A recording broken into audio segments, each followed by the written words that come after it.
Bismillahirrahmanirrahim. Assalamualaikum warahmatullahi wabarakatuh. Puji dan puji syukur kita panjatkan atas kehadirat Allah Subhanahu wa taala. Di mana Allah Subhanahu wa taala telah memberikan kita begitu banyak nikmat, dengan adanya nikmat kesehatan, kesempatan, terutama dengan adanya nikmat iman dan Islam. Kemudian salawat serta salam kita curahkan kepada junjungan Nabiullah Muhammad sallallahu alaihi wasallam. Nabi yang telah bangkit dari zaman yang penuh kebodohan menuju zaman yang penuh dengan ilmu pengetahuan. Baik, langsung saja. Saya atas nama Muhammad Said dari kelompok 2, yang dimana dari kelompok B ini akan membahas tentang akad berbasis sewa. Nah, adapun yang saya bahas pada materi kami pada hari ini yaitu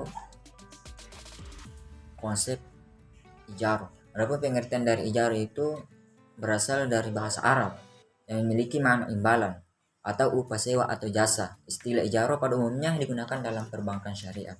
Secara makna, konteksnya dalam perbankan ijarah adalah perpindahan hak guna suatu barang dengan pembayaran biaya sewa.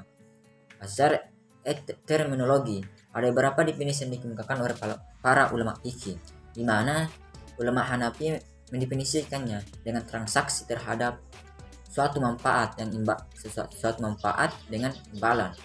Menurut Imam Syafi'i menjelaskan ijarah adalah akad atas suatu manfaat tertentu, bersifat mubah dan boleh dimanfaatkan dengan kompensasi atau imbalan. Menurut Malikiyah mengatakan ijarah adalah perpindahan kepemilikan manfaat sesuatu yang dibolehkan dalam waktu tertentu dengan suatu kompensasi tanpa diikuti perpindahan kepemilikan atas barang tersebut. Bisa diartikan sebagai akad perpindahan. Akad perpindahan hak pakai atas barang atau jasa dalam waktu tertentu dengan suatu imbalan atau upah yang tidak diikuti oleh perpindahan hak milik atas barang yang disewa. Substansi akad ijarah terletak pada pengambilan manfaat atas barang atau jasa yang diimbangi dengan upah dan waktu tertentu. Selanjutnya, hukum ijarah dan dasar hukumnya. Hukum ijarah itu diperbolehkan dalam hukum Islam berdasarkan firman Allah Subhanahu wa taala dalam surah Al-Baqarah ayat 233. Artinya, dan jika kamu ingin anakmu disusuhkan oleh orang lain, tidak berdosa bagimu apabila kamu memberikan pembayaran menurut yang patut. Bertawakallah kepada Allah Subhanahu wa taala dan ketahuilah bahwa Allah Maha melipat gandakan apa yang kamu kerjakan. Quran surah Al-Baqarah ayat 233. Maksud dari ayat di atas yaitu menunjukkan kebolehannya seseorang menyewa jasa orang lain untuk menyusui anaknya dengan syarat membayar upah yang layak. Ungkapan ini menunjukkan adanya jasa orang lain yang diberikan dan adanya kewajiban membayar yang patut atas jasa yang diterima. Adapun dasar hukumnya itu dari hadis Rasulullah SAW, diantaranya berikanlah upah buruh selagi belum kering keringatnya. Hadis riwayat Ibnu Majah dari Abdullah bin Umar. Di mana hadis ini maksudnya yaitu kontrak ijarah pada saat ini yaitu dengan adanya keharusan untuk melakukan pembayaran uang sewa sesuai dengan kesepakatan atau batas yang telah ditentukan. Segoyanya tidak menunda-nunda pemberian upah dari jadwal yang telah ditentukan dan dirubah menjadi jadwal yang selanjutnya. Poin selanjutnya itu rukun ijarah. Di mana rukun ijarah ini ada 5 poin. Yang pertama, ada orang yang menyewakan suatu barang atau muajir dan mustajir. Muajir itu orang yang penyewa dan yang mustajir itu orang yang menyewakan. Dan kedua, ada akad antara penyewa dan yang menyewakan, di mana ada kesepakatan antara orang penyewa dan orang yang menyewakan. Dan ketiga, ada ijab kabul atau siwot, di mana ijab kabul ini diungkapkan pernyataan dan penjelasan yang keluar dari salah seorang yang berakad sebagai gambaran kehendak dan mengadakan akad ijarah. Syarat ijab kabul dalam ijarah harus menyebut masa atau waktu yang ditentukan dalam melakukan sewa-nyewa. Poin selanjutnya ada upah atau ujrah.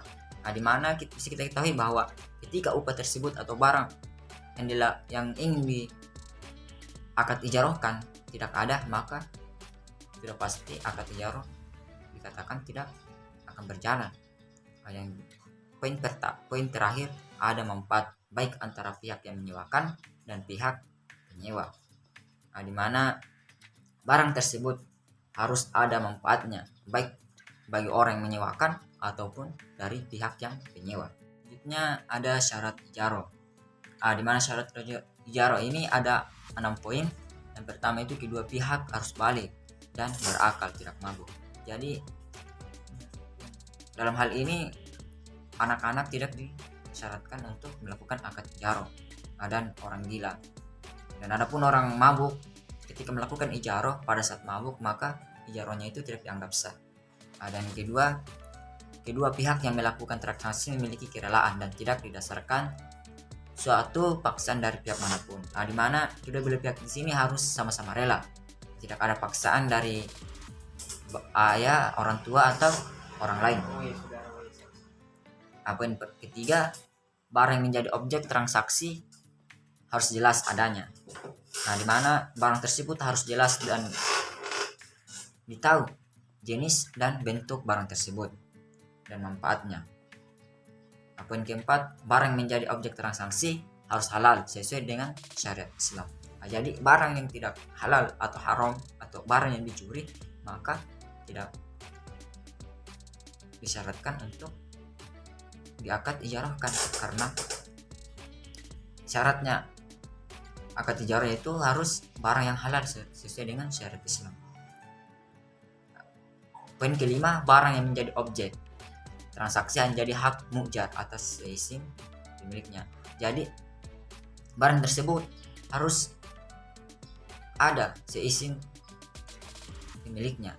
Jika tidak ada izin dari pemiliknya, maka akad ijarah tidak dikatakan sah. Yang terakhir, manfaat yang didapatkan harus diinformasikan secara terang dan jelas.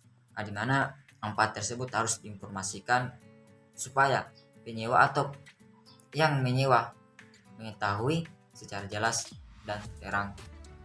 Selanjutnya jenis-jenis ijaro. Di mana jenis-jenis ijaro itu ada dua. Yang pertama, ijaro yang bersifat manfaat atas suatu benda atau barang. Di mana ijaro ini umpamanya seperti sewa menyewa rumah, toko, kendaraan, pakaian, dan perhiasan. Apabila manfaat yang dibolehkannya syara untuk dipergunakan, maka para ulama fikih sepakat menyatakan bahwa ijaro tersebut boleh dijadikan objek sewa menyewa.